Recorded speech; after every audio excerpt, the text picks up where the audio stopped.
Today in wrestling, we have a very big story on a free agent who has been rumored to join AEW, who apparently decided to shut down these rumors. We're going to talk about that, plus a released WWE superstar that we haven't seen show up anywhere has just detailed some new information on his return. Also, in addition to that, Kairi Sane is back in Stardom and has suffered an injury, and I just wanted to have a little conversation about this.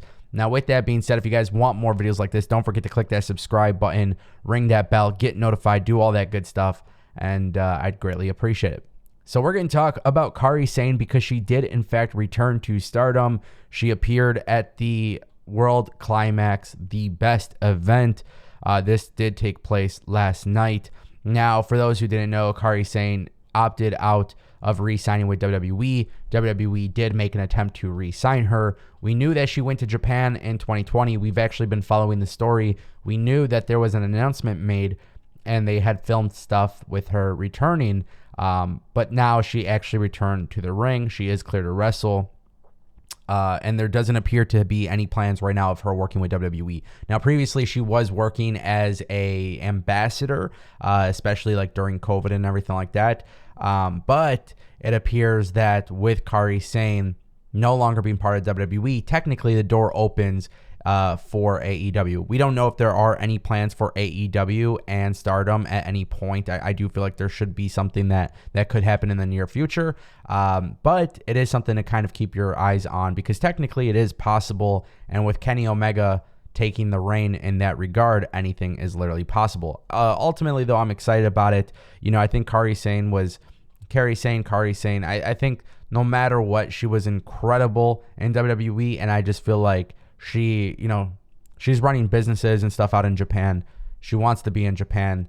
I think even if she comes to AEW, it's not something that's going to be permanent, but it is a possibility. And I'm just glad to see that she's, back in action. And for those who don't watch Stardom, I would definitely recommend it. It's always a little fun thing to watch. And I think it's eventually going to get more popular in America as well. So we'll see what happens there. All right, guys, now I want to turn the tide to Bo Dallas. If you guys didn't know, Bo Dallas, he's kind of been nowhere other than YouTube. He's doing his cooking channel under the Taylor Rotunda name. Now, obviously, there has been a lot of talk and a lot of rumors that Bo Dallas at some point would return to wrestling and potentially could come back to WWE, especially when Bray Wyatt, The Fiend, was a character. There were rumors that, perhaps WWE had some sort of plan to bring him in. Now, that wasn't necessarily the case because Taylor Rotunda was cooking in the kitchen. And his YouTube channel is honestly really incredible. There's a lot of cool stuff that you can see on his YouTube channel, and I do encourage people to check it out just so you can actually see what he's been up to. But it's really cool. There's not really a gimmick here. He's just being himself. Now, there was a fan comment that basically noted Bo Dallas should be in AEW. And he said that AEW is not out of the realm of possibility. And while he does appreciate that comment, he's not even sure what to do with him right now. Even though he hasn't been wrestling, he has been keeping in good shape. Now, one thing that you guys got to mention is he did provide an update when he did a virtual signing with Captain's Corner. And basically, he said he's busy. He's been busy with other business ventures since his release, but he does plan to get back in the ring in the next couple months. Now, I was a huge fan of Bo Dallas and the Bo Leave gimmick. Honestly, I really did enjoy the work that he had. I remember, too, when you go back at the early days of NXT, when he was an NXT champion, just in general, I thought Bo Dallas was really good. So, obviously in wrestling, everybody's going to have a certain role, and he didn't necessarily have this main eventer role. But I just think he was super talented. He was really good with the character stuff. And I think WWE, Bo Dallas definitely fits WWE in terms of the character aspect of things. It would not shock me whatsoever if WWE did actually bring him back. But of course, anything is possible. I think Impact could be a really good spot for him.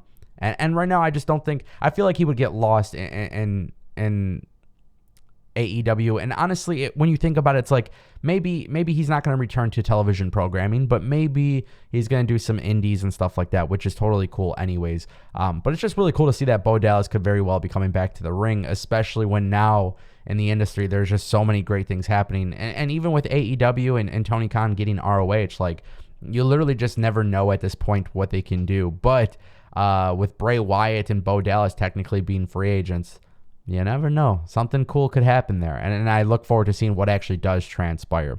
Now, with that being said, guys, I do want to turn the topic before we get to the main event of this video. I wanted to mention WrestleMania week. So this year we are doing a weekly extravaganza on TheAngoShow. This is the schedule: Monday, 11 p.m. immediately after Raw, Tuesday after NXT, Wednesday after AEW. Thursday, we will be doing a special live show, special pay-per-view predictions. We're going to predict WrestleMania. We're going to predict Supercard of Honor. It's going to be really fun. And then, of course, we'll do our post shows for WrestleMania.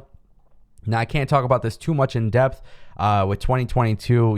Right now we're going to keep it virtual, but I do have plans in 2023 to take it to the next level, and I will bring you guys more updates on that. But if you guys want to stop by, we're going to have some special guests and some big surprises throughout the week, and I would definitely recommend tuning in because this is the biggest week in pro wrestling. Now, with that being said, we're going to talk about Bret Hart. Obviously, there's been a lot of talks about Bret Hart going to AEW. There has been a ton of rumors of Bret Hart going into AEW. And then, of course, in AEW right now, we've seen a scenario where FTR is continuing to tease the arrival of Bret Hart. CM Punk loves Bret Hart. Bret Hart has been a big conversation, especially within the IWC. And when Bret Hart was doing a signing with the YouTube channel, Signing with the Stars, or Signed by Superstars, when he was doing this signing, it got brought up. One of the questions was, there was a fan who was kind of basically mentioning, it was like a proposed question about him going to AEW. And honestly, if you look at the clip, Bret Hart looks incredibly confused. And he says, go there and do what? Now, here's the interesting thing. Last time we talked about Signed by Superstars, this live signing in studio stuff, we talked about Karrion Kross and Scarlett Bordeaux.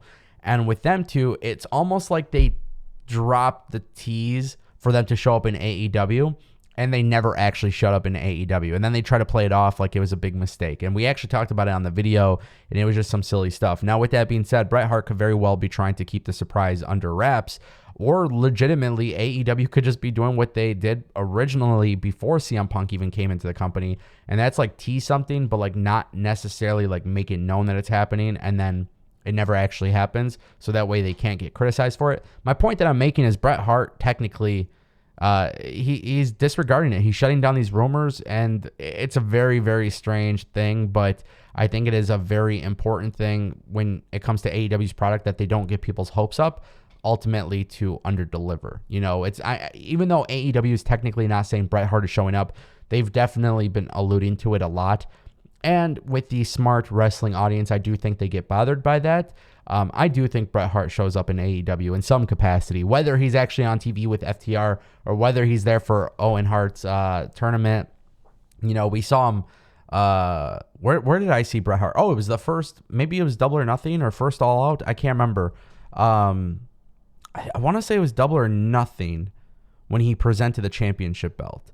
And that was 2019. I'm pretty sure that was literally AEW's first pay-per-view because I remember being there. But yeah, ultimately, Bret Hart and AEW has now got a big question mark next to it. What do you guys think? Let me know, and I'll see you next time.